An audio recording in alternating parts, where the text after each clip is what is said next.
let's get into some HTML. We are going to build our very first website, and it's not going to be a particularly exciting website, but it's going to be a website. It'll be a valid website. It's going to be a little ugly. It would be like building a house and then not putting any wallpaper or siding on it or anything like that. Technically a valid house, maybe not the best house. But we're going to start with technically valid house because I think that's a good place to start with.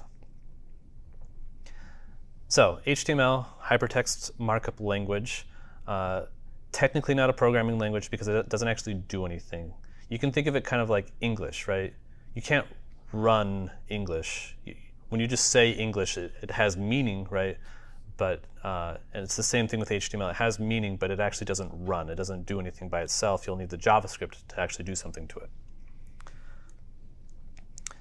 So the base building block in HTML is something called a tag.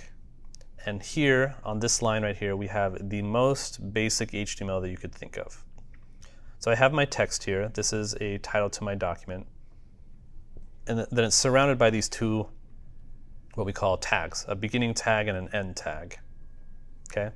By the way, these are totally interactive, so you can just start editing and you'll see what that looks like down here in this little result thing. We'll be doing that a lot today.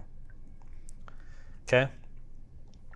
So I have this h1 tag, which is a heading tag. And every tag in HTML has a beginning tag and an end tag. Some of them are self-closing. We'll talk about that here in just a second. But for now, think about the opening tag, which doesn't have the slash here, right? So you have this little slash thing here. A beginning tag doesn't have the slash, and then the end tag always has the slash. So that's kind of how you can think about it. There's an opening tag, everything between it, and then a closing tag. So everything inside of this h1, so this is the title to my document, is inside of that opening, or this header tag. And here the tag declares what you are looking at, right? So this particular one is a header. So for example, this complete intro to web dev v3, that is the heading of my website that I've created here. So that would be in an h1 tag. We'll go over, there's some 300 different types of tags, I think. We're going to go over some of them, the most useful of them today. We're then going to take these tags and we're going to start building larger and larger documents. So we're going to have, hundreds of tags on a page. There's probably websites that have thousands of tags on a page. I'm sure this site probably has at least 100 on it, because we'll start using them and we'll start nesting them, and I'll show you that here in just a second. So something that's important to this, obviously by putting this in an h1, I've made this big, right?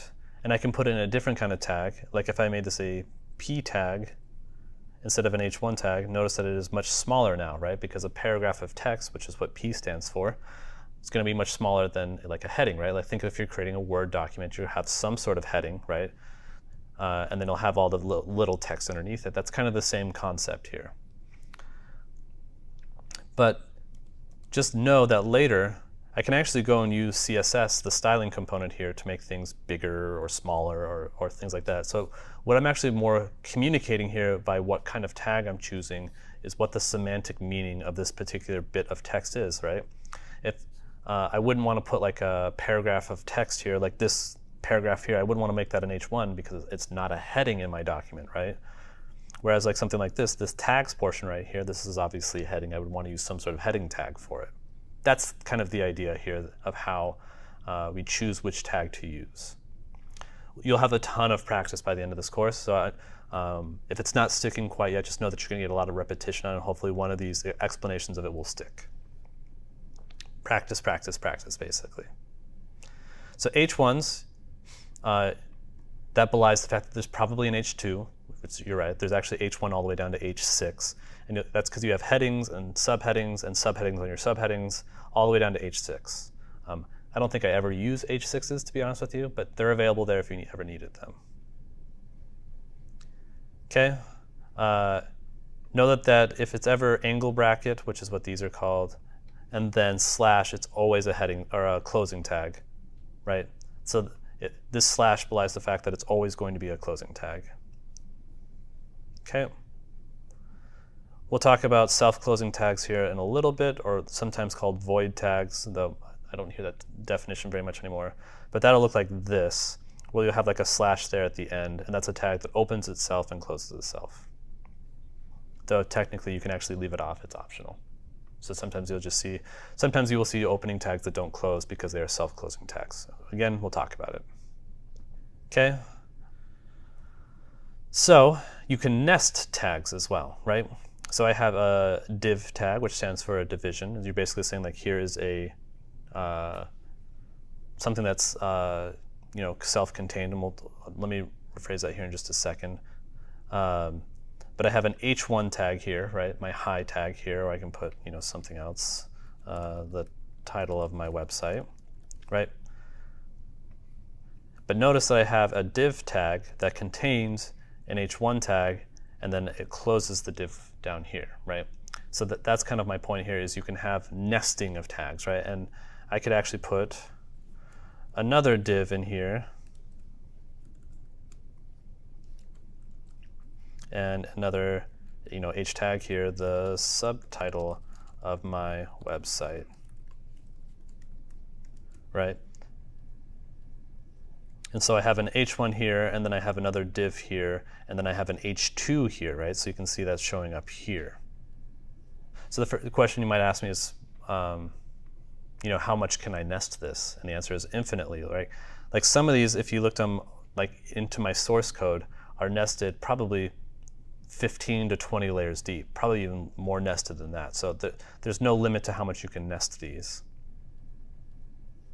But something I want you to notice here is, notice that I have div, and then if I open an h1 tag here, then the next thing that I have to close is this h1 tag, right? So notice I open the h1 tag. I could not close the div here. I have to close the h1 first before I can close the div. So let me show you an incorrect example, because I think that might demonstrate it better. I have the div tag here, then I have the h1 tag. Notice that this closes the div tag here. This is incorrect. I have to close the h1 before I can close the div.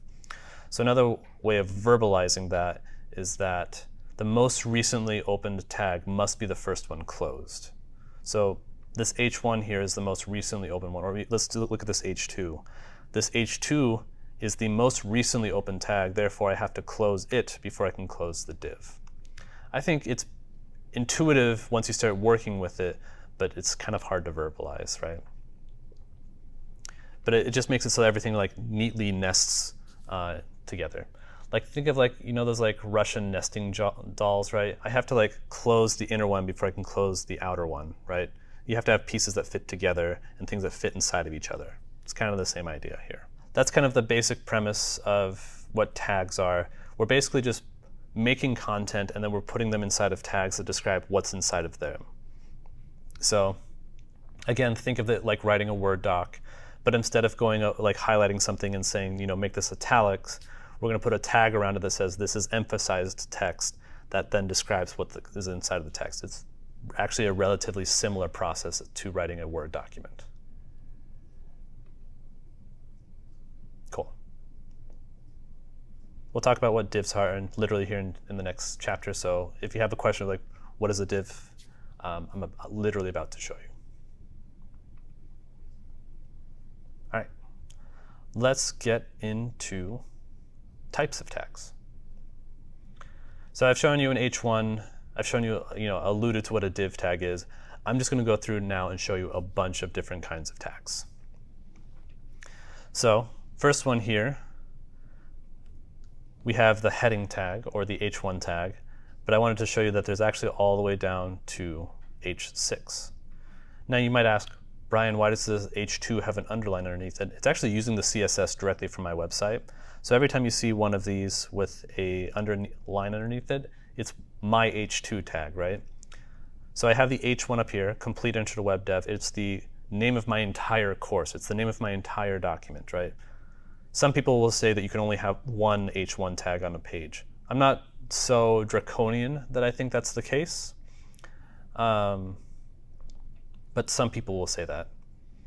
But a good kind of information taxonomy to think of is that you'll have H1, which is the title of a whole page, and then you'll have subheadings, right? So I have types of tags, other things like that, and I'll have subheadings throughout the entire page.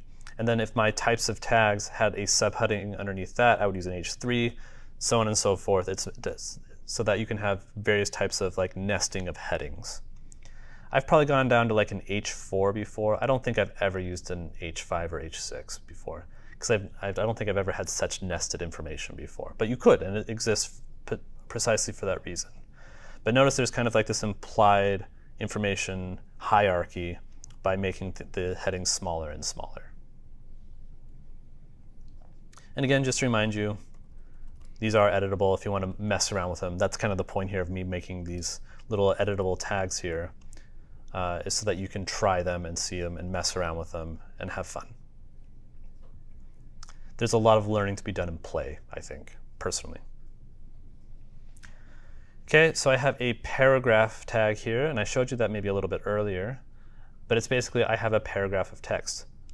Like literally this, right? This would be like a paragraph of text. So a really good analogy for paragraphs of text, like imagine you're reading a chapter book, right? And there's various different paragraphs on the chapter book. You can use a P tag to surround every single chapter in the chapter book. And a good place of when you would use a paragraph, right? Like notice when you would like end a block of text, you would have some sort of like hard return and indentation, right? And you would continue that on the text. That grouping of text is when you would use a P tag, right? So here I have two different paragraphs of text. Notice that it's nonsensical text. It's called lorem ipsum text. It's meant to just look like real text, but not actually say anything. It's a design thing that people do. But yeah, I have two different blocks of text. I would use two different paragraph tags to do that.